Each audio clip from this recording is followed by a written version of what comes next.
स्वागत है आप सभी का उत्कर्ष क्लासेस के इस ऑनलाइन क्लास में। कैसे हो मेरे प्यारे दोस्तों? आज हम बात करेंगे विकारी शब्द जो हमारा बिंदु चल रहा है उसी में अगला प्रकरण अपना विशेषण। कौन सा है? विशेषण। दोस्तों, पूर्व की कक्षाओं में हम विकारी शब्द के संदर्भ में बात करते हुए दो बिंदु पढ़ चुके हैं। हमने जाना संज्ञा, हमने जाना सर्वनाम। आज हम आरंभ कर रहे हैं। अब हम बात कर रहे हैं किसकी? विशेषण की। यह क्या होता है, किसे कहा जाता है, क्यों पढ़ा जाता है, क्यों महत्वपूर्ण है, कैसे प्रश्न आएंगे, सभी तथ्यों पर विस्तार से चर्चा करने वाले हैं। देखो, सबसे पहले इस शब्द से संबंधित प्रश्नों पर हम प्रकाश डालेंगे। शब्द से संबंधित प्रश्न क्या क्या? सबसे पहली बात, ये कैसा शब्द है? विकारी शब्द है। कैसा शब्द है? विकारी। विकारी का मतलब क्या हुआ?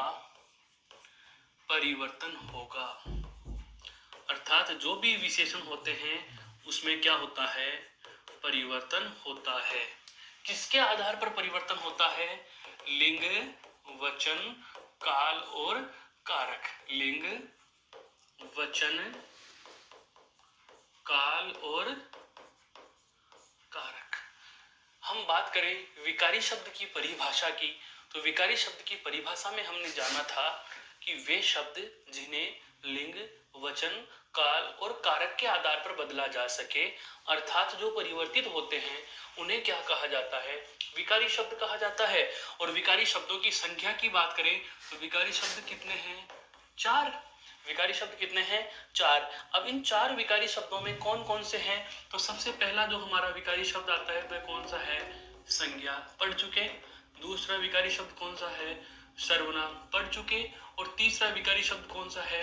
विशेषण, जो हमारा जारी बिंदु है। और इसके बाद हम चर्चा जो करेंगे वो कौन सा होगा? क्रिया पर। किस पर होगी चर्चा? क्रिया पर। तो विशेषण से संबंधित आज हम चर्चा शुरू कर रहे हैं। तो पता लग गया कि ये कैसा शब्द है। अब बात करते हैं इसके बेसिक से, जो इसकी भूमिका को अपने आप में समाहित करते हुए जो प्रश्न हैं उन पर हम वार्ता आरंभ करते हैं। तो देखो, विशेषण सबसे पहले शाब्दिक अर्थ की दृष्टि से हम बात करें तो इसके शाब्दिक अर्थ में कहा जाता है क्या? विशेषता बताने वाले। विशेषण क्या होते हैं? विशेषता बताने वाले। अब बात आती है विशेषता किसकी बताई जाती है। तो ध्यान दीजिए, हिंदी में 4 विकारी शब्द हैं जो आपके सामने उल्लिखित हैं। इन चारों विकारी शब्दों की विशेषता बताई जाती है। चारों विकारी शब्दों की विशेषता बताई जाती है। कैसे समझो? संज्ञा विकारी शब्द होता है, इसका मतलब हम संज्ञा शब्दों की विशेषता बता सकते हैं।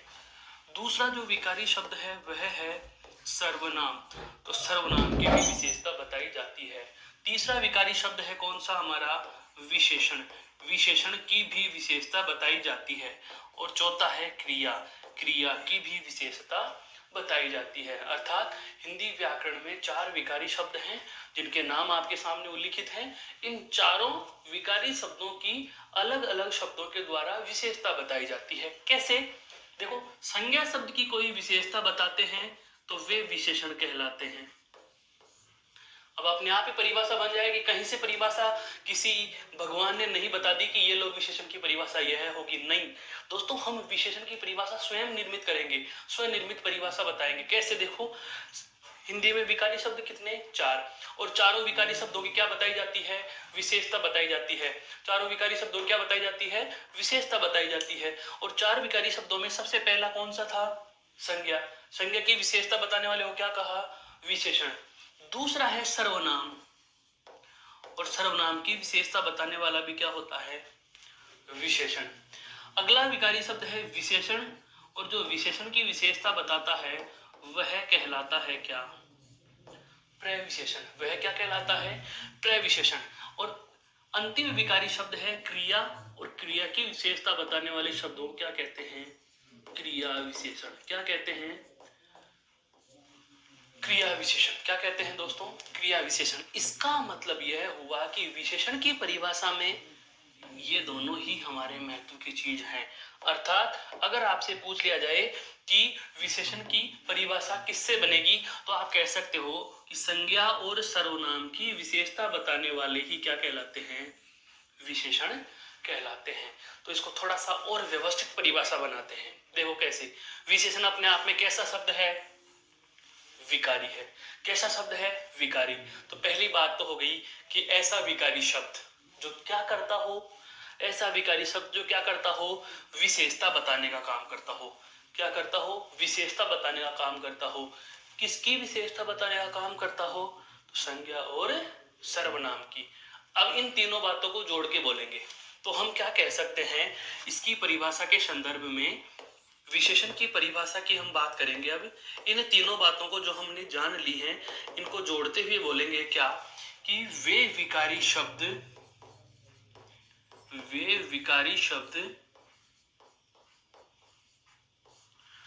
जो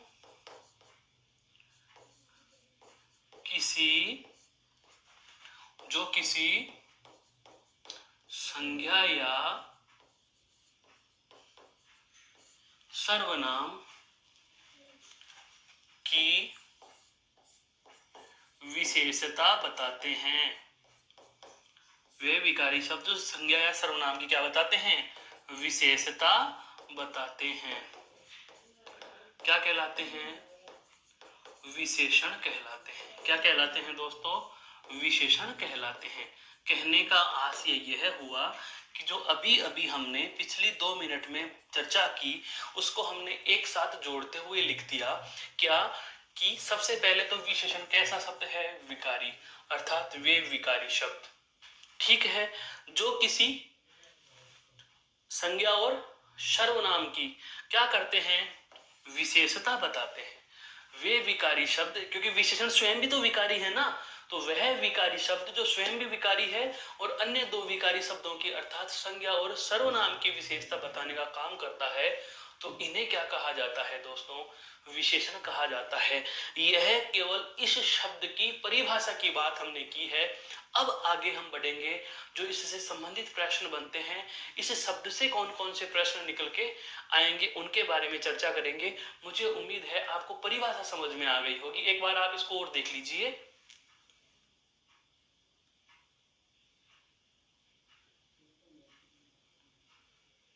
अब देखो, हम बात करते हैं आगे क्या क्या हमारे इसमें और काम की बातें आती हैं। तो हमारी बात चल रही है जैसे विशेषण शब्द से ही संबंधित है। अभी प्रकारों पे हम बाद में जाएंगे, पहले और देखो, इस विशेषण बिंदु को हम पढ़ेंगे तो हमें और कौन कौन सी बातों का पता होना आवश्यक है। विशेषण में हम यह कह सकते हैं, इस बिंदु के लिए विशेष तत्व जो हमें पता होने चाहिए, इसके जो तथ्य हमें पता होने चाहिए। देखो, एक तो होता है क्या इसमें, विशेषक। क्या होता है दोस्तों, विशेषक। एक होता है क्या, विशेष्य। क्या होता है, विशेष्य। एक तो होता है विशेषक, एक होता है विशेष्य। और एक इसमें महत्वपूर्ण चीज हम और जानेंगे, वह क्या होगी, प्रविशेषण। क्या होगी, प्रविशेषण। दोनों चीजें महत्वपूर्ण और यह अपने आप में अलग प्लस महत्वपूर्ण। सबसे पहले मैं बात करूंगा विशेषक क्या होगा, फिर हम जानेंगे विशेष्य क्या होगा, अंत में जानेंगे प्रविशेषण क्या होगा। तो देखो, विशेषण क्या करते हैं, विशेषता बताने का काम।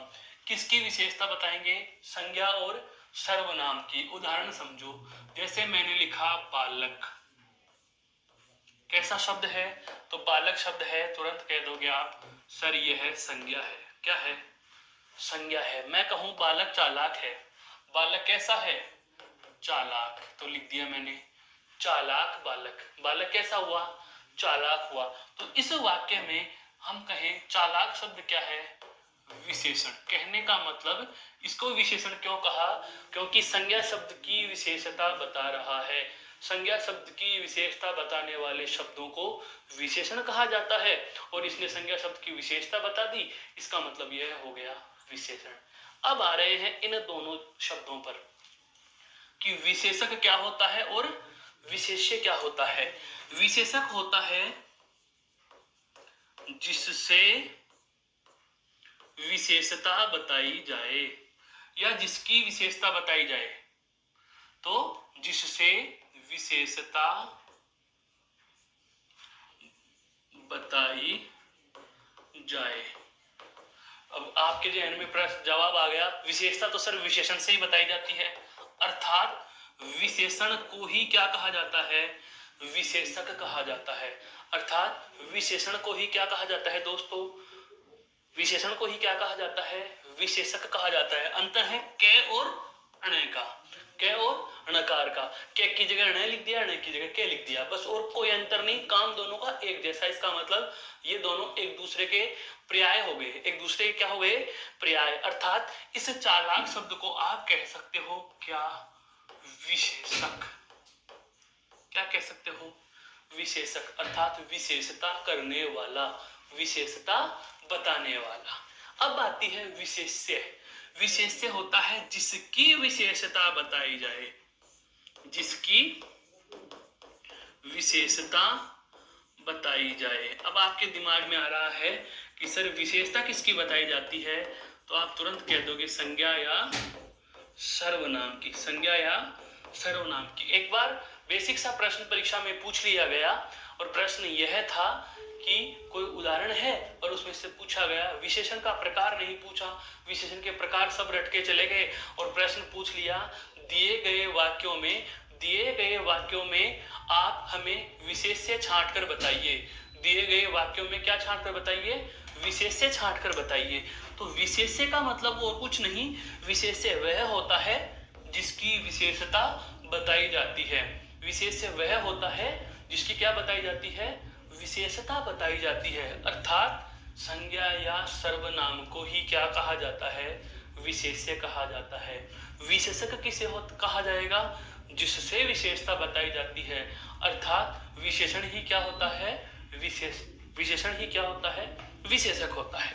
दोनों चीजें समझ में आई। अब समझो प्रय विशेषण, यहां पर विशेषण पूरा का पूरा एक जैसा है, नई चीज क्या जुड़ रही है, प्रय। नई चीज क्या जुड़ रही है, प्रय। ध्यान से समझो, यहां पर मैं इस प्रय को हटा देता हूं थोड़ी देर के लिए, यहां पर मैं प्रय को हटा देता हूं, क्या दिखा आपको, विशेषण। इसका मतलब यहां पर केवल और केवल क्या जुड़ा हुआ है, प्रय जुड़ा हुआ है। और प्रय यानी पूर्व, प्रय यानी पूर्व, अर्थात विशेषण से पूर्व भी क्या हो, विशेषण हो। जैसे चालाक बालक लिखा हुआ है, चालाक शब्द विशेषण है, विशेषण को क्या कहा, विशेषक कहा। बालक शब्द संज्ञा है, संज्ञा को आप क्या कह सकते हो, विशेष्य कह सकते हो। क्या कह सकते हो दोस्तों, विशेष्य कह सकते हो, क्योंकि जिसकी विशेषता बताई जाए, किसकी गई, बालक की, तो बालक शब्द यहाँ पर क्या हो गया, विशेष्य हो गया। अब मैं बात कर रहा हूं प्रय विशेषण, अर्थात विशेषण से भी पूर्व का। पिताजी के पिताजी क्या है, दादाजी, उनसे भी पूर्व के कोई दादाजी हो तो हम बोलते हैं प्रय दादा। क्या बोलते हैं, प्रय, अर्थात पूर्व के दादाजी। वही वाली बात, विशेषण से भी पहले कोई विशेषण आए तो वह हो गया पूर्व का विशेषण या प्रय विशेषण। जैसे चालाक बालक, अर्थ सही है कि बालक कैसा है, चालाक। लेकिन अब मैं कहूं कि बालक जो चालाक है वह कितना है, तो मैं लिख रहा हूं बहुत चालाक बालक।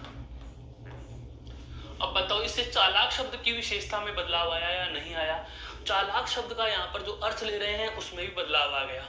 चालाक शब्द पर जोर आ गया कि चालाक तो है बालक, पर कितना चालाक है, बहुत चालाक है।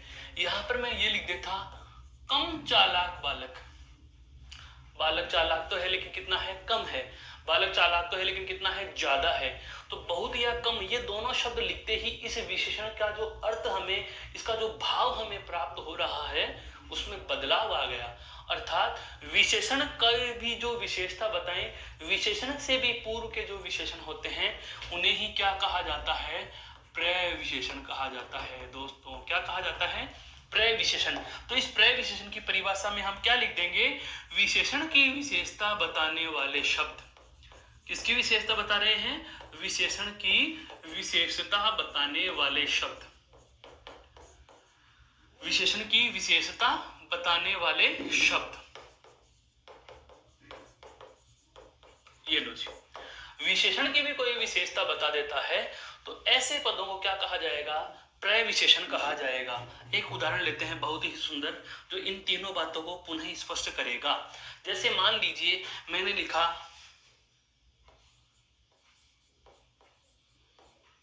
ज्यादा सुंदर बगीचा,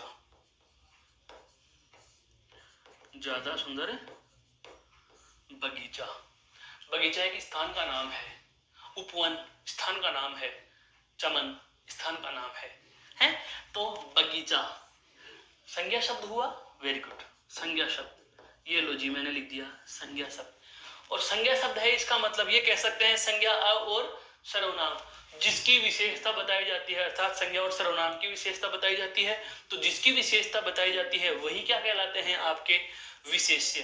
तो इस संज्ञा शब्द को ही आप क्या कह दोगे, विशेष्य कह दोगे। क्या कह दोगे, विशेष्य कह दोगे। अब आता है सुंदर। बगीचा कैसा है, सुंदर है। इसका मतलब संज्ञा शब्द की विशेषता बता रहा है, तो इसे हम क्या कहेंगे, विशेषण कहेंगे। और इन शब्दों के परिचयों से बात की जाए तो जिस शब्द के द्वारा विशेषता बताई जा रही है संज्ञा की, सुंदर शब्द से बताई जा रही है, तो जिससे विशेषता बताई जाती है वह विशेषक कहलाता है। क्या कहलाता है, विशेषक कहलाता है। अब बात आती है जिससे विशेषता बताई गई उसे तो क्या कह दिया, विशेषक। जिसकी विशेषता बताई गई उसको क्या कह दिया, विशेष्य। अब आता है क्या कि यदि कोई विशेषण की भी विशेषता बता रहा है तो उसे क्या कह देंगे। तो आपका सदैव जवाब क्या होगा, प्रय विशेषण। क्या होगा, प्रय विशेषण। यहां तक की बात आप समझ चुके होंगे। बहुत ही बेहद आसान और सही तरीके से हमने जान लिया कि इन तीनों का अंतर क्या होगा, इन तीनों का अंतर कैसे समझ पाएंगे। पदों के प्रयोग में ही इनका अंतर, अर्थ और इसकी परिभाषा छुपी हुई है कि विशेषण ही क्या होता है, विशेषक होता है। विशेषण ही क्या होता है, विशेषक होता है। संज्ञा और सर्वनाम ही क्या होते हैं, विशेष्य होते हैं। और प्रय विशेषण क्या है, एक विशेषण तो है लेकिन ये प्रय इसलिए हो गया क्योंकि ये विशेषण की विशेषता बताने लग जाता है। अच्छा एक चीज और समझो, अगर इस वाक्य से यदि मैं थोड़ी देर के लिए समझना, यहां पर से मैं इस सुंदर पद को हटा देता हूं। ये लो जी, बगीचे ज्यादा बगीचा। अब यहाँ पर ये ज्यादा बगीचा नहीं होता, हम इसको क्या लिखेंगे, ज्यादा बगीचे लिख देंगे। क्या लिख देंगे, ज्यादा बगीचे लिख देंगे। ये लो जी, ज्यादा बगीचे। बगीचे कितने हैं, ज्यादा हैं। तो अब ये बगीचों की संख्या बताने लग गया। क्या बताने लग गया, संख्या बताने लग गया। और जब बगीचों की संख्या बताने लग गया तो अब इसको आप प्रय विशेषण कहोगे या विशेषण कहोगे। बिल्कुल, यह आपका सोचना सही भी है कि ये पहले तो प्रय विशेषण था लेकिन अब यह विशेषण के पूर्व नहीं बल्कि संज्ञा से पूर्व में लिखा हुआ है। तो ये विशेषण है या प्रय विशेषण है। प्रय तो कब होता, जब ये विशेषण से पूर्व होता, लेकिन ये तो संज्ञा से पहले है। तो संज्ञा से पहले है तो विशेषण होगा, और विशेषण से पहले है तो पूर्व विशेषण होगा अर्थात प्रय विशेषण होगा। तो ऐसी स्थिति आए तो आप इसमें इस समय इसका जवाब प्रय विशेषण नहीं बल्कि क्या दोगे, विशेषण दोगे। और यदि आपको पूर्व स्थिति मिल जाती है, आपको सदैव की तरह यथा स्थिति मिल जाती है, क्या कि सुंदर और ज्यादा दोनों विशेषण जुड़े हुए हों, तो संज्ञा शब्द से ठीक पहले वाला विशेषण होगा और विशेषण से ठीक पहले वाला प्रय विशेषण होगा। आशा करता हूं यह वाली बात आपके बहुत अच्छे से समझ में आ चुकी होगी। अब इसी से जुड़ती एक बात और जानिए। काव्य शास्त्र हम पढ़ते हैं तो काव्य शास्त्र में हमारे सामने एक बिंदु आता है, आपने पढ़ा होगा अलंकारों में उपमा अलंकार का नाम। अलंकारों में एक नाम आता है उपमा। उपमा अलंकार जाना है आपने। जब हम काव्य शास्त्र पर चर्चा करेंगे तब इसे बहुत अच्छे से जानेंगे। हाँ जी, अलंकार काव्य की शोभा बढ़ाने वाले तत्व अलंकार होते हैं। काव्य में शोभा उत्पन्न करने वाले तत्व अलंकार मोस्टली दो प्रकार हैं, शब्द अलंकार और अर्थ अलंकार। तो हम अर्थ अलंकारों में पहला या अलंकारों का राजा जिसको कहा जाता है उपमा अलंकार। इस उपमा अलंकार में भी दो तत्व होते हैं। वैसे तो उपमा के 4 अंग हैं लेकिन हम यहाँ पर केवल 2 की बात करेंगे। 2 मुख्य कौन कौन से हैं, एक तो है उपमेय, एक तो कौन सा है, उपमेय, और एक है उपमान। एक कौन सा है, उपमान। वही अंतर इन दोनों में है जो अंतर यहां है। विशेषक जिससे विशेषता बताई जाए। उपमा अलंकार क्या होता है दोस्तों? उपमा अलंकार में क्या की जाती है? तुलना या समानता। तो जिससे तुलना की जाती है या जिससे समानता बताई जाती है वह उपमान होता है। उपमान क्या होगा?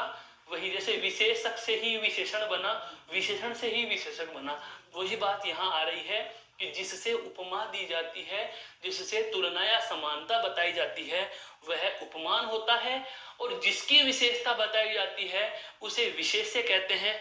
अर्थात जिसकी तुलना की जाती है या जिसकी विशेषता बताई जाती है, जिसकी समानता बताई जाती है वह उपमेय होता है। तो वही दोनों अंतर उपमेय और उपमान का जो है यहाँ पर विशेषक और विशेष्य में होता है। अब इसी से एक चीज और जोड़ देता हूँ, हंसने की बात नहीं है दोस्तों, बहुत सरल कर रहे हैं। कैसे? इसमें हम एक चीज और जोड़ेंगे।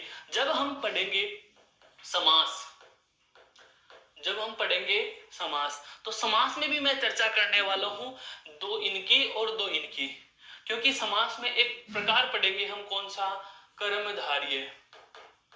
कौन सा समास पढ़ेंगे? कर्मधारय। आने वाली चंद कक्षाओं के बाद आने वाला बिंदु है, बहुत अच्छा बिंदु है। कर्मधारय समास में एक बार पूछ लिया गया था, राजस्थान बोर्ड के क्लर्क के पेपर में पूछा गया, उपमेय उपमान या विशेषक विशेष्य का संबंध कौन से समास में होता है? बहुत अच्छा प्रश्न है, बहुत स्तरीय प्रश्न है बच्चों, बहुत अच्छा प्रश्न है दोस्तों। प्रश्न क्या था? पुनः सुनिए। प्रश्न था कि उपमेय उपमान या विशेषक विशेष्य, उपमेय उपमान या विशेषक विशेष्य का संबंध कौन से समास में होता है? जवाब कौन सा आएगा? कर्मधारय समास आएगा। क्यों? विशेषक और विशेष्य में जो अंतर होता है और जो समानता होती है और जो भिन्नता होती है, वही उपमेय और उपमान में समानता और भिन्नता होती है। तो मेरे अनुमान से यह सारा वर्णन आपके जहन में बहुत अच्छे से समा गया होगा और सारी बातें बिल्कुल समझ में आ गई। तो मुझे आज्ञा दीजिए कि मैं आगे बढ़ सकूं।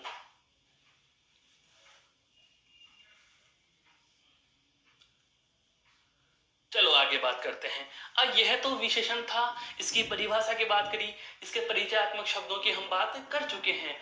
अब हम बात करेंगे दोस्तों विशेषण के प्रकार की।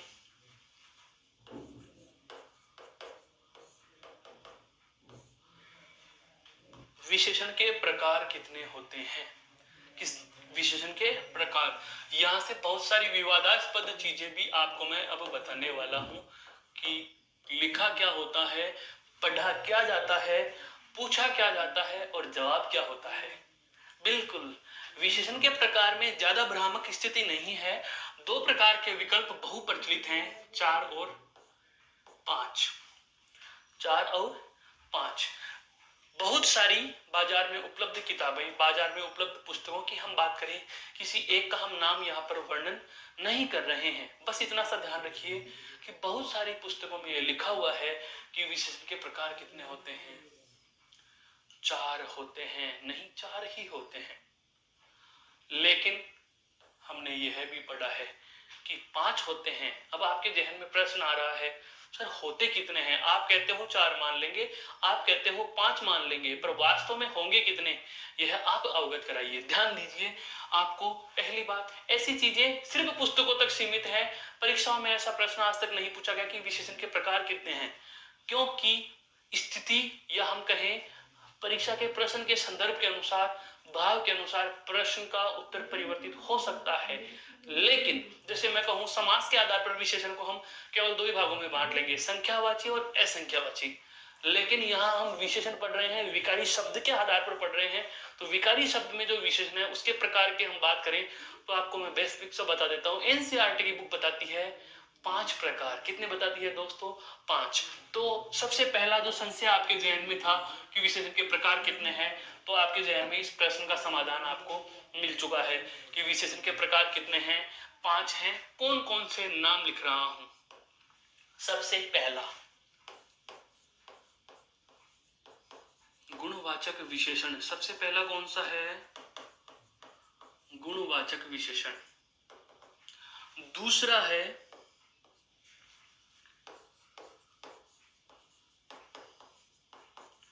संख्यावाचक विशेषण। दूसरा कौन सा होगा? संख्यावाचक विशेषण। हम इनकी सभी की वार्ता करेंगे, एक बार नाम उल्लेख कर देता हूं। तीसरा होता है आपका परिमाण। परिणाम नहीं होता, परिमाण होता है। बताऊंगा अभी इसका क्या अंतर है और क्यों हम भ्रमित हो जाते हैं। परिमाणवाचक विशेषण। चौथा जो इसमें आता है वह आता है आपका संकेतवाचक, या किताबों में जो मिलता है नाम सार्वनामिक विशेषण। और अब मैं लिखने वाला हूं वह नाम जो किताबें छोड़ देती हैं लेकिन बहुत महत्वपूर्ण है। क्या? व्यक्तिवाचक विशेषण। अब इसका फैसला आप स्वयं कर लेंगे कि यह प्रकार मान्य है या नहीं, और मान्य नहीं बल्कि सर्वमान्य है। क्यों है वो ध्यान दीजिए। बहुत सारे राज्यों के अधीनस्थ बोर्ड के परीक्षाओं के पाठ्यक्रम में बिंदु ही ये लिखा होता है। क्या? विकारी शब्द संज्ञा भी पूछा जाएगा परीक्षा में, विकारी शब्द सर्वनाम पूछा जाएगा, और संज्ञा शब्दों से बनने वाले विशेषण पूछे जाएंगे। संज्ञा शब्दों से बनने वाले विशेषण पूछे जाएंगे। बाजार में उपलब्ध पुस्तक लेकर के आते हैं और इस बिंदु के चक्कर में उन्होंने विशेषण पूरा पढ़ा दिया, विशेषण पूरा लिख डाला और यही चीज छोड़ दी, यही चीज छोड़ दी। ध्यान देना यहाँ पर बहुत अच्छे से। पाठ्यक्रम में लिखी हुई पंक्ति क्या है? संज्ञा शब्दों से बनने वाले विशेषण। अरे भाई, जब संज्ञा शब्दों से बनने वाले विशेषण पूछ रहा है तो इन चार का कोई मतलब ही नहीं। ये चार संज्ञा शब्दों से बनने वाले विशेषण है ही नहीं, और हम इन चार को ही पढ़ के आश्वस्त हो जाते हैं कि बिल्कुल हमने तो निश्चिंत हो गए कि चारों प्रकार पढ़ लिए, विशेषण पूरा हो गया, और छोड़ वह दिया जो परीक्षा में था। जो वास्तव में पाठ्यक्रम में होता है वह यही बिंदु होता है, व्यक्तिवाचक विशेषण। कहने का मतलब यह हुआ कि जो संज्ञा शब्दों से बनने वाले विशेषण होते हैं उन्हें ही व्यक्तिवाचक विशेषण कहा जाता है। तो यह तो न हटाए जाने वाला प्रकार हो गया, और जो चार प्रकार किताबें बताती हैं वो इसे ही नहीं बताती। तो अब आपके समझ में आ गया होगा कि ये तो सर्वमान्य प्रकार है, यह तो अकेला अपने आप में एक सिलेबस का बिंदु है।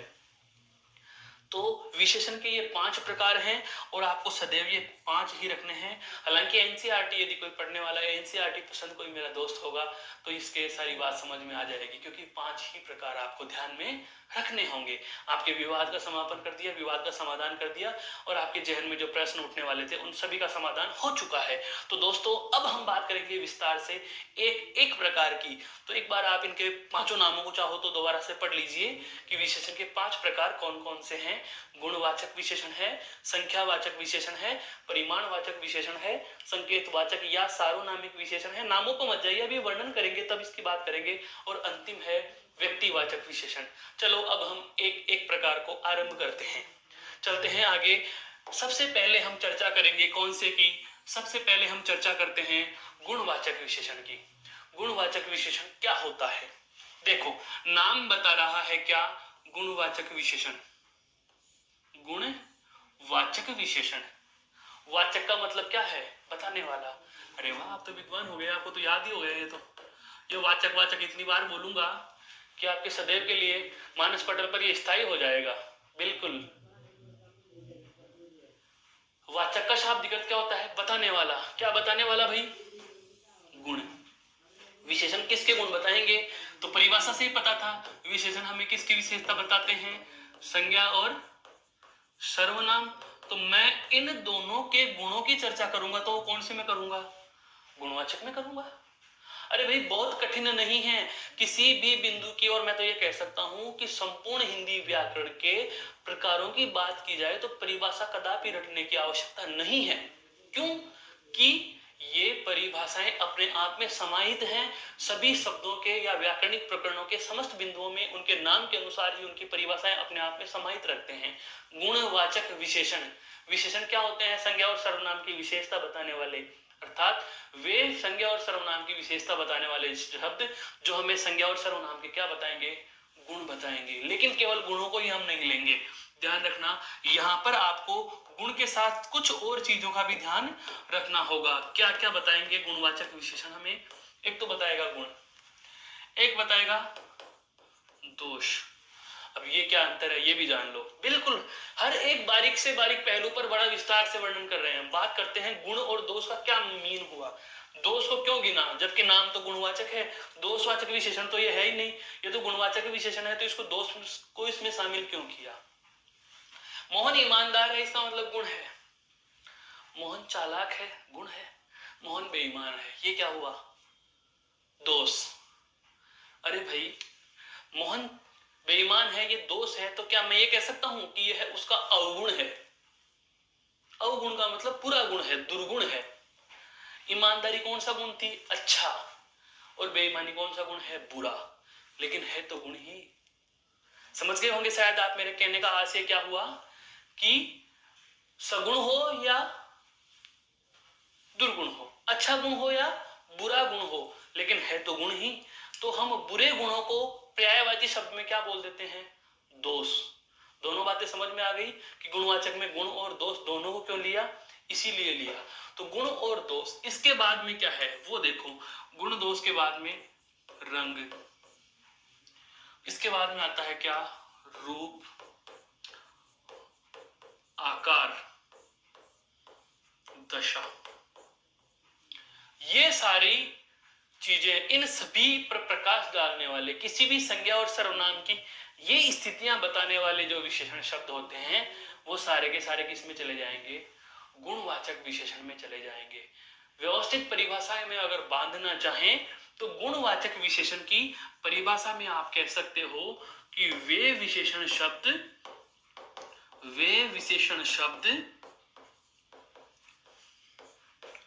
जो किसी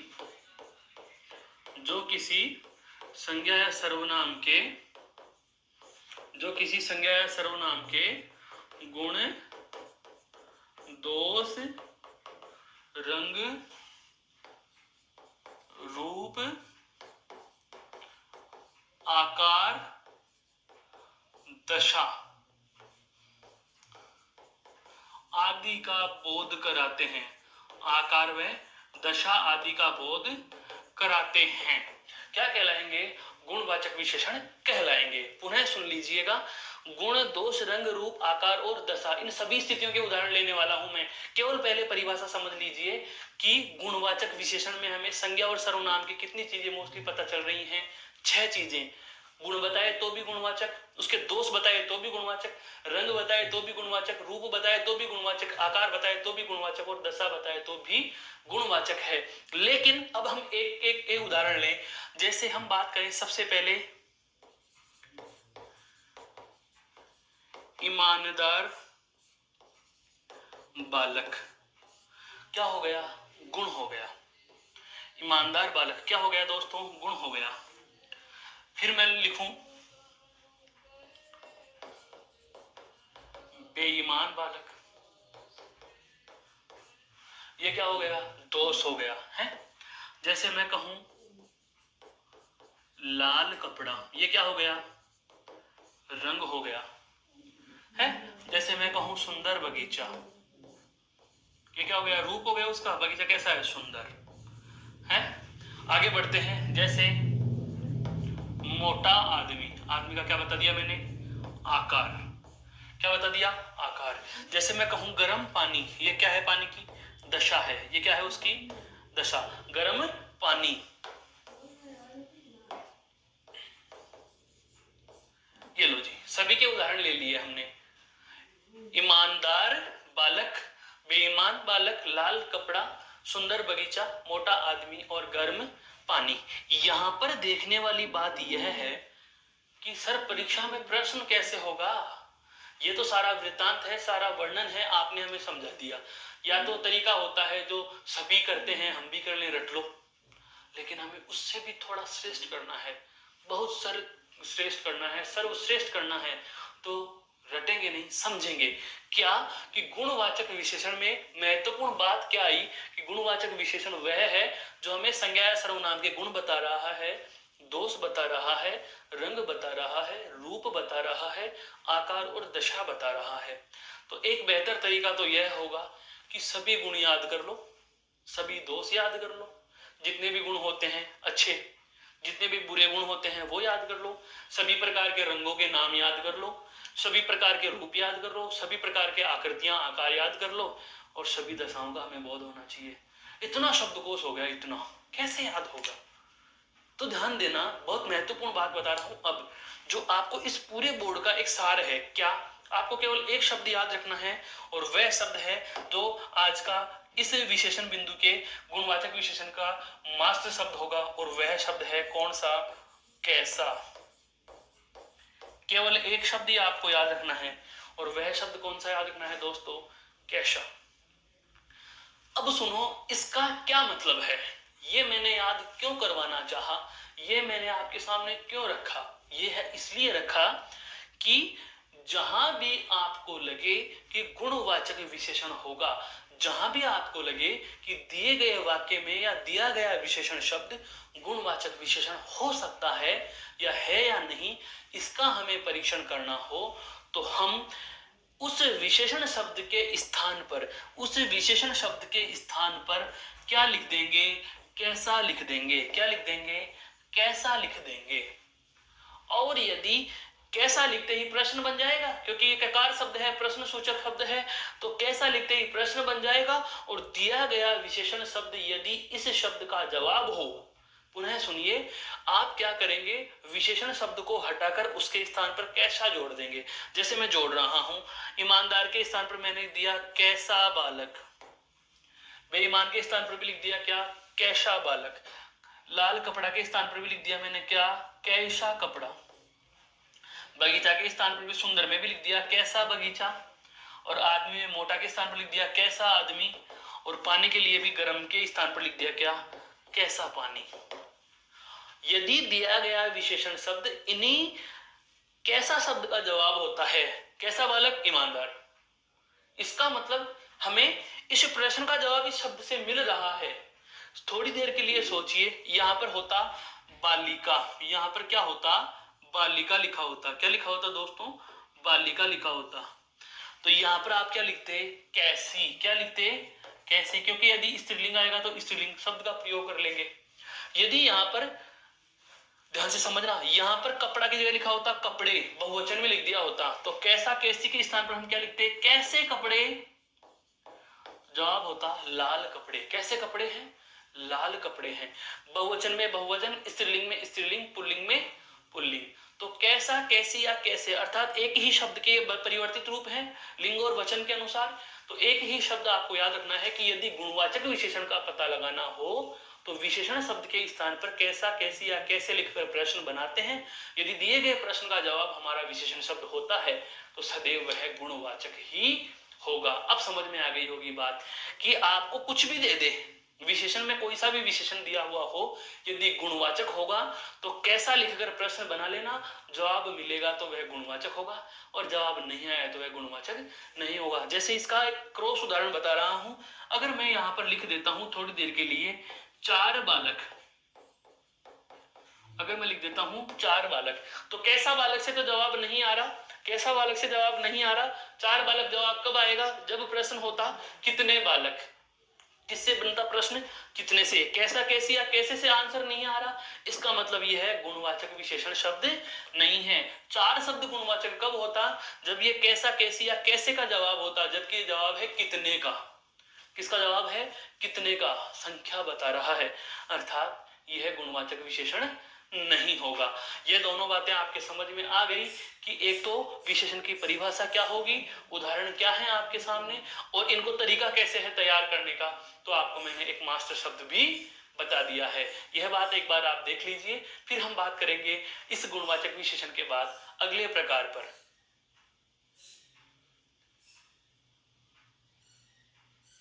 ठीक है दोस्तों, तो चलते हैं हम अगले प्रकार पर। गुणवाचक विशेषण के बाद दूसरा आपका बहुत ही अच्छा प्रकार है, और वह कौन सा है? संख्यावाचक।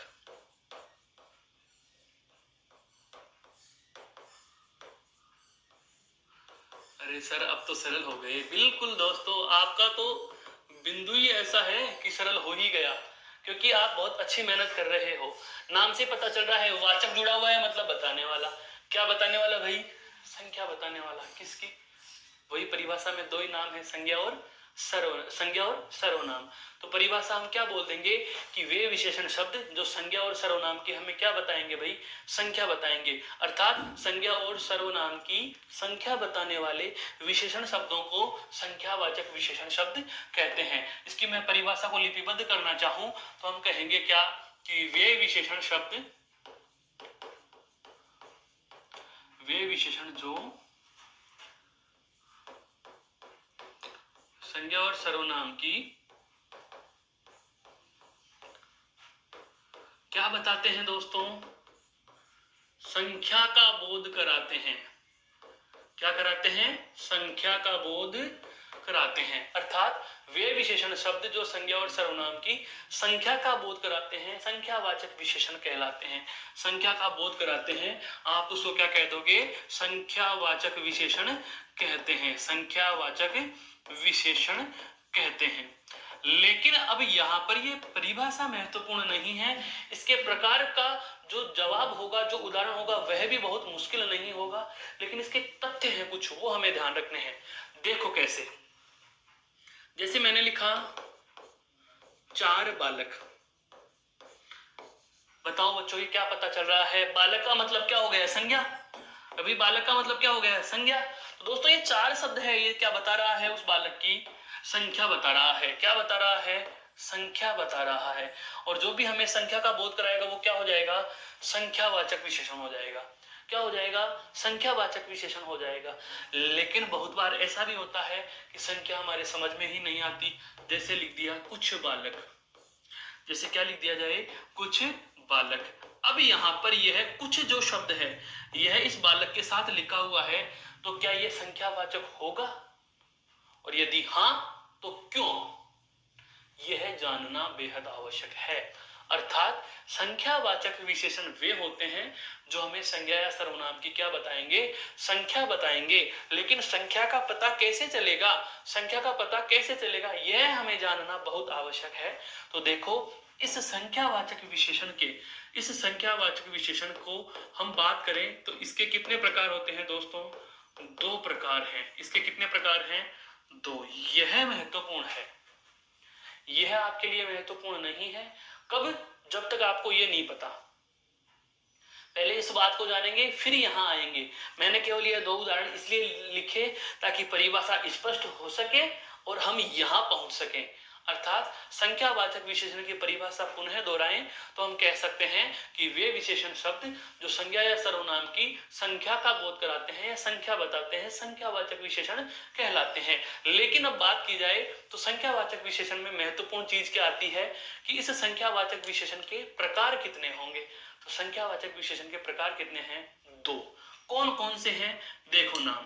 पहला प्रकार आता है क्या, निश्चित संख्यावाची।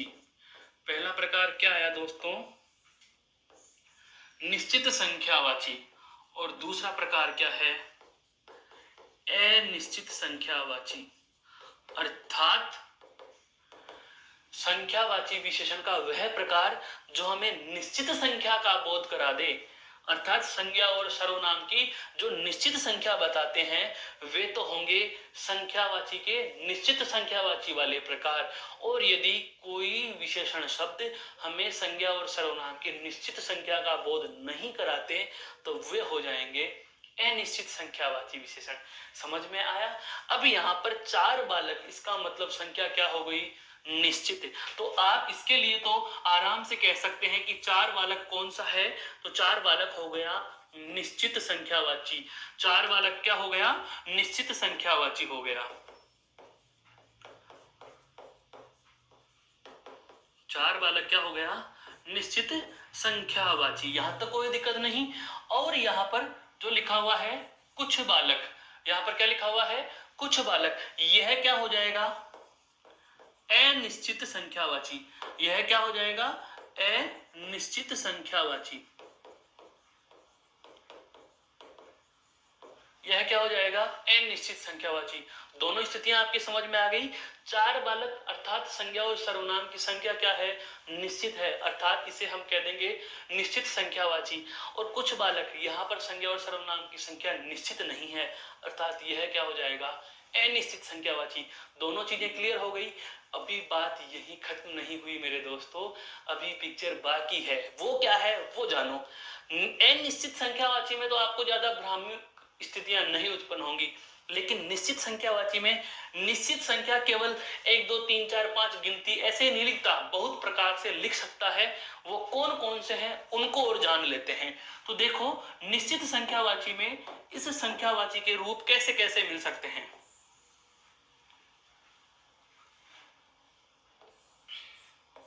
सबसे पहले आता है गणनावाचक। सबसे पहले कैसे आएगा दोस्तों, गणनावाचक। गणनावाचक का मतलब हो गया गिनती के रूप में, अर्थात निश्चित संख्यावाची में यदि आपको गणनावाचक रूप देगा तो विशेषण शब्द 1 2 3 4 कुछ भी आ सकती है, गिनती के अंक लिखे होंगे तो वह निश्चित संख्यावाची का गणनावाचक रूप होगा। यह परीक्षा में नहीं आता है, मैं पहले बता देता हूं। गणनावाचक आपको परीक्षा की दृष्टि से रटना नहीं है, इसके उदाहरणों का हमें ध्यान रखना है कि इस प्रकार की संख्या यदि अंक शब्दों में लिख दी जाए जो गिनती के अंक हैं, तो आप किस में जाओगे, निश्चित संख्यावाची में। दूसरा जो इसका रूप आता है वह देखिए, दूसरा इसका रूप आता है क्या, क्रमवाचक। सीक्वेंस, क्रम आ सकता है, जैसे पहला, दूसरा, तीसरा, चौथा, पांचवा। पहला, दूसरा, तीसरा, चौथा, पांचवा। अर्थात मैं कहूं दूसरी बेंच पर, इसका मतलब बेंच का नंबर कितना हो गया, 2। संख्या निश्चित हो गई, तो पहला, दूसरा, तीसरा, चौथा, पांचवा, या पहली, दूसरी, तीसरी, चौथी, पांचवी, ये क्रम हो गया। ये क्या हो गया दोस्तों, क्रम हो गया। तीसरा जो इसमें रूप आता है वह आता है क्या, आवृत्ति। क्या आती है, आवृत्तिवाचक। और आवृत्तिवाचक आएगा तो आवृत्ति क्या होती है, गुणा में होती है। आवृत्ति क्या होती है, गुणा, अर्थात 2 गुना, 3 गुना, 4 गुना या चौगुना, 5 गुना, 10 गुना, 100 गुना। जब गुणा में संख्या लिख दी जाए तो वहां कौन सा होगा, निश्चित संख्यावाची का आवर्तीवाचक रूप। और चौथा आता है आपका समुदायवाचक। चौथा क्या आता है दोस्तों, समुदायवाचक। जैसे आ सकता है दोनों, अर्थात 2, लिखा हुआ आ जाए तीनों, चारों, या जितने भी हैं सभी। अर्थात आपको आवर्ती के रूप में भी संख्याएं दी जा सकती हैं। और यदि आवर्ती के रूप में संख्याएं दी जाए तो उस जगह भी आपको भ्रमित नहीं होना, क्योंकि आवर्ती के रूप में, जैसे 2 विद्यार्थी कक्षा में आ रहे हैं, या 2 विद्यार्थियों ने, आप 2 साथियों ने पिताजी से कहा कि पिताजी या पापा हम बाजार जा सकते हैं क्या। पापा ने कहा दोनों जाओगे। दोनों का मतलब समूह को उन्होंने संबोधित किया है। दोनों बालक इधर आ जाइए, दोनों लड़के बाजार जाओ। दोनों बहनें बाजार जाएंगी, दोनों भाई कल से पढ़ना शुरू कर रहे हैं। दोनों भाई, अर्थात भाई कितने, 2, तो संख्या कितनी हो गई, 2, तो अर्थात निश्चित। तो जो निश्चित संख्यावाची के रूप हैं वो इन चारों में से किसी भी प्रकार से आपको दिए जा सकते हैं। आपको दिग्भ्रमित नहीं होना, यह बात आपको समझ में आ चुकी होगी। एक बार आप इसे और गौर से देख लीजिए।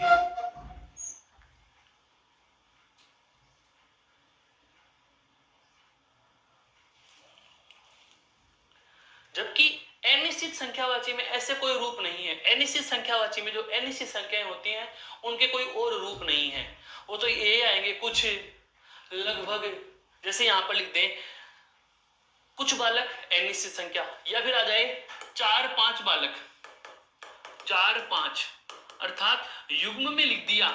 4 भी हो सकते हैं, 5 भी हो सकते हैं। मेरी कक्षा में लगभग 200 विद्यार्थी थे, लगभग 500 विद्यार्थी थे। लगभग का मतलब क्या हुआ कि अनुमानित संख्या है, निश्चित नहीं है, इसके आसपास की संख्या होगी। तो ऐसी स्थिति जहां पर अनुमान से भी आपको संख्या का क्रम दे दिया जाए या युग्म में या जोड़े के रूप में घटते क्रम बढ़ते क्रम में भी संख्या दे दी जाए तो उसे आप अनिश्चित संख्यावाची विशेषण में ही गिनेंगे, निश्चित संख्यावाची विशेषण में आप उसको नहीं गिनेंगे। यहां तक आपके बात समझ में आ चुकी। तो अब हम चलते हैं अगले प्रकार पर। देखो एक बार तीसरा प्रकार विशेषण का, और तीसरा विशेषण का जो प्रकार है वो बहुत ही सरल है।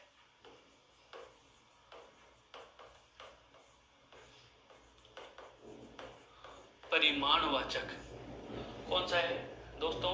परिमाणवाचक। पहले तो है अंतर समझो परिमाणवाचक का और परिणामवाचक का क्या होता है। देखो परिणाम, परि प्लस नाम और परि प्लस मान। यहां पर बात की जा रही है किससे? मात्रा से। और यहां पर किससे बात की जा रही है? नाम से। अर्थात मात्रा, संपूर्ण मात्रा की बात जहां भी आए तो परिमाण होगा। क्या होगा? परिमाण होगा। परिणाम, परिणाम आप जिसको अंग्रेजी में क्या कहते हो दोस्तों? क्या कहते हो? रिजल्ट। क्या कहते हो? नतीजा कहते हो। जिसको कहते हो फल, जिसको कहते हो प्रभाव। ये क्या होता है? परिणाम होता है। क्या होता है? परिणाम होता है। ये क्या होता है? परिणाम। लेकिन यदि हम बात करें मात्रा की, किसकी बात करें? मात्रा की। हम बात करें माप या तोल की, हम बात करें माप या तोल की, हम बात करें भार की, तो इस संदर्भ में, इस स्थिति में यहां पर क्या होगा? मात्रा, जिसको आप अंग्रेजी में क्या लिखते हो? क्वांटिटी लिखते हो। क्या लिखते हो? क्वांटिटी। ध्यान रखना विशेषण और क्रिया विशेषण उन दोनों में ये नाम आएगा तो नाम आपको ध्यान रखना है। परिणाम नहीं होता, परिमाण होता है। परिणाम नहीं होता, क्या होता है? परिमाण होता है। तो शब्द आप समझ चुके होंगे। अब चलते हैं हम इस बिंदु के वर्णन पर। तो देखो क्या है परिणाम या परिमाण। तो आपका अंतर जो था जहन में क्लियर हो चुका है। तो अब हम बात करते हैं परिमाणवाचक की। ये क्या बताएंगे हमें? संज्ञा या सर्वनाम की मात्रा। क्या बताएंगे दोस्तों? मात्रा। या आप कह सकते हो माप तोल। माप कहां होगा, तोल कहां होगा, वह भी देख लीजिए। माप होता है जब आप लंबाई या फिर कहें तरल पदार्थ हो तो उसकी हम क्या करते हैं? माप लिखते हैं। क्या लिखते हैं? माप। और जब तोल होगा तो वह कहां होगा? भार या वजन। भार या वजन, दोनों चीजें आपकी समझ में आ गई। लेकिन इनमें कुछ भी आए, माप, तोल, भार, लंबाई, इन सब के साथ हमें ध्यान है कि मात्रा की क्या जुड़ी होती है दोस्तों? इकाई जुड़ी होती है। मात्रा की क्या जुड़ी होती है? इकाई जुड़ी होती है। और जहां पर भी माप या तोल की इकाई जोड़ दी जाए इसका मतलब वह क्या है? परिमाण है। तो अब हम इसकी परिभाषा बनाना आरंभ करेंगे। संज्ञा और सर्वनाम का हमें क्या बताएगा? यह विशेषण माप या तोल बताएगा, उसकी मात्रा बताएगा, उसकी क्वांटिटी बताएगा। तो इसकी परिभाषा क्या हो जाएगी कि वे विशेषण शब्द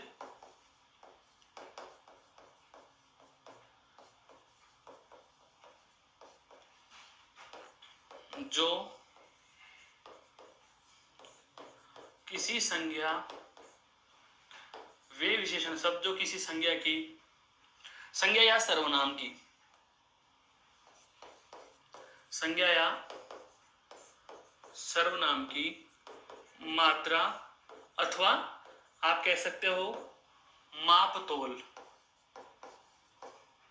माप तोल का बोध कराते हैं। माप तोल का बोध कराते हैं, माप तोल का बोध कराते हैं, उन्हें परिमाणवाचक विशेषण कहा जाता है। क्या कहा जाता है? परिमाणवाचक विशेषण। परिमाणवाचक क्रिया विशेषण भी आएगा जो क्रिया के होने की मात्रा बताएगा। वो क्या बताएगा? क्रिया के होने की मात्रा बताएगा। उन्हें परिमाणवाचक विशेषण कहते हैं। आप साथ के साथ में नोट्स परिभाषाएं लिखते भी चलना है ना दोस्तों। तो हम बात करें कि ऐसा कोई भी विशेषण शब्द जो किसी भी संज्ञा या सर्वनाम की हमें क्या बता रहा है? उसकी माप बता रहा है, उसका तोल बता रहा है, उसकी मात्रा बता रहा है, तो हम उसे क्या कह देंगे? परिमाणवाचक विशेषण कह देंगे। अब समझो उदाहरण से इसको, जैसे हमें लिखा हुआ मिल जाता है क्या कि अनार खाद्य फल है, उसके पहले लिखा हुआ है 5 अनार, इसका मतलब अनार शब्द तो यहां पर क्या होगा, संज्ञा। अनार शब्द तो क्या है, संज्ञा, और 5 शब्द क्या है, उसकी संख्या। अब इसी उदाहरण में मैं थोड़ा सा बदलाव और कर रहा हूं। आपको एक जगह लिखा हुआ मिल रहा है 5 किलो अनार, इन दोनों में अंतर है या नहीं, इन दोनों में अंतर है या नहीं दोस्तों? तो देखो 5 अनार एक फल का नंबर पता चल रहा है, उनकी हमें काउंटिंग पता चल रही है, उनकी हमें संख्या पता चल रही है कि अनार संख्या में कितने हैं, गिनती में कितने हैं, 5। निश्चित संख्यावाची विशेषण का हम कह सकते हैं, संख्यावाचक विशेषण का निश्चित संख्यावाची रूप दे दिया। लेकिन यहां पर वही अनार है, वही 5 है, पर उसके साथ एक माप या तोल की इकाई जोड़ दी गई, किलोग्राम। अब हमें यहाँ पर अनार की संख्या नहीं बल्कि उनके भार का पता चल रहा है, उनके वजन का पता चल रहा है। तो हम ओवरऑल यह कह सकते हैं कि जहां भी किसी संज्ञा या सर्वनाम, जहां पर किसी संज्ञा या सर्वनाम के, जहां पर भी किसी संज्ञा या सर्वनाम के हमें किसका पता चलता हो, माप या तोल का पता चलता हो, तो ऐसी स्थिति में कौन सा विशेषण होगा, तो परिमाणवाचक विशेषण हम कह देंगे। अब इसमें एक बेहद जरूरी बात और जानो, जैसे एक तो मैंने लिखा थोड़ा कपड़ा,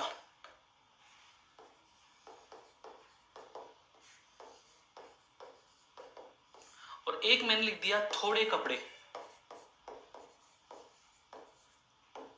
थोड़े कपड़े, और एक मैंने लिख दिया 1 मीटर कपड़ा।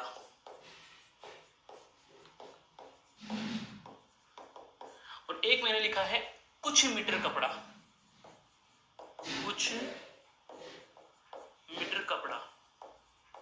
सभी के अंतर को जानने की कोशिश करेंगे दोस्तों। थोड़ा कपड़ा, कपड़ा कितना है, और उसमें से भी कितना है, थोड़ा सा। इसका मतलब आप मुझे बताइए, यह संख्या है या उसकी लंबाई है? संख्या है या लंबाई है? हमारे पास बहुत बड़ा कपड़े का टुकड़ा था, मैंने कहा उसमें से थोड़ा कपड़ा फाड़ कर दीजिए, थोड़ा कपड़ा, इसका मतलब मैंने माप में क्या मांगा है, थोड़ा। यहाँ पर माप या तोल की कोई इकाई नहीं जुड़ी हुई, इसके भाव से हमें यह समझना है कि यहाँ पर कपड़ों की संख्या नहीं बल्कि उसकी माप की बात की जा रही है, अर्थात यह परिमाणवाचक होगा। यह क्या होगा, परिमाणवाचक होगा। यहाँ पर कपड़े बहुवचन बना दिया, और वचन एक वचन का बहुवचन, बहुवचन का एक वचन। वचन जब हम पढ़ेंगे तो परिभाषा क्या कहती है कि जो किसी विकारी शब्द के एक या एक से अधिक होने का बोध कराते हैं वे वचन कहलाते हैं। और जब एक से अधिक होने का बोध किया जा रहा है, इसका मतलब वचन बदल रहा है, तो मात्रा यहाँ पर थोड़े मीटर थोड़ी होता, थोड़ी मीटर हो सकता था, थोड़ी मीटर कपड़ा, थोड़े कपड़े, इसका मतलब कपड़ों की क्या आ गई, संख्या आ गई है। 6 कपड़े, 8 कपड़े, 20 कपड़े, मैंने थोड़े से कपड़े धोए हैं, कितने धोए हैं, 9। यहाँ पर थोड़े कपड़े, तो यहाँ पर यह तो हो गई अनिश्चित संख्या और यह है अनिश्चित परिमाण। ये देखो 1 मीटर कपड़ा, इसका मतलब माप निश्चित है, तो यहाँ पर तो माप या तोल की इकाई लिख दी गई, माप या तोल की इकाई लिख दी गई। इसका मतलब आप ये बेझिझक कह सकते हैं कि मात्रा है तो परिमाणवाचक विशेषण। यहाँ पर कुछ मीटर कपड़ा, यहाँ भी देखो कुछ मीटर कपड़ा, माप या तोल की इकाई दी हुई है कुछ मीटर, मीटर दिया हुआ है, परिमाणवाचक में चला जाएगा। पर थोड़ी देर के लिए मान लीजिए अर्थ तो यहाँ अभी भी मिल रहा है कुछ कपड़ा, कुछ कपड़े होता तो संख्या होती, कुछ कपड़ा है, इसका मतलब क्या है, परिमाण है। और जिस प्रकार से दोस्तों संख्यावाचक विशेषण के 2 प्रकार थे, निश्चित संख्या और अनिश्चित संख्या, ठीक उसी प्रकार से परिमाणवाचक विशेषण के भी 2 प्रकार हैं, निश्चित परिमाणवाचक और अनिश्चित परिमाणवाचक। जैसे कुछ किलो अनार, बिल्कुल, थोड़ा सा पानी, थोड़ा सा पानी, बहुत अच्छा शब्द लिख रहा हूं। अब आप पानी को गिन नहीं सकते, थोड़ा सा पानी। अब यहाँ पर ये उसकी क्या है, मात्रा है, जरा से पानी की मात्रा का बोध कराया जा रहा है। तो जहां भी हमें मात्रा का पता चल रहा हो, माप या तोल का पता चल रहा हो, तो उसे हम क्या कह देंगे, परिमाणवाचक विशेषण। आशा करता हूं यह वाला प्रकार भी आपके बहुत अच्छे से समझ में आ चुका होगा। अब इसके दो प्रकार और रहे हैं अभी, जो विशेषण के प्रकार तो हैं लेकिन इन चीजों से संबंध उनका नहीं होगा, वो कुछ अलग ही चीजें होंगी, सार्वनामिक और संकेतवाचक, या हम कहें व्यक्तिवाचक और सार्वनामिक विशेषण, जिसकी चर्चा हम करेंगे अगली कक्षा में। तब तक आप इसको एक बार पुनः दोहरा सकते हैं, देख सकते हैं, और कोई समस्या हो तो आप मुझे कमेंट बॉक्स में कमेंट करके जरूर बताएं। आशा करता हूं आज का पढ़ाया आपको समझ में आया होगा। इसी के साथ धन्यवाद, आपका दिन शुभ हो।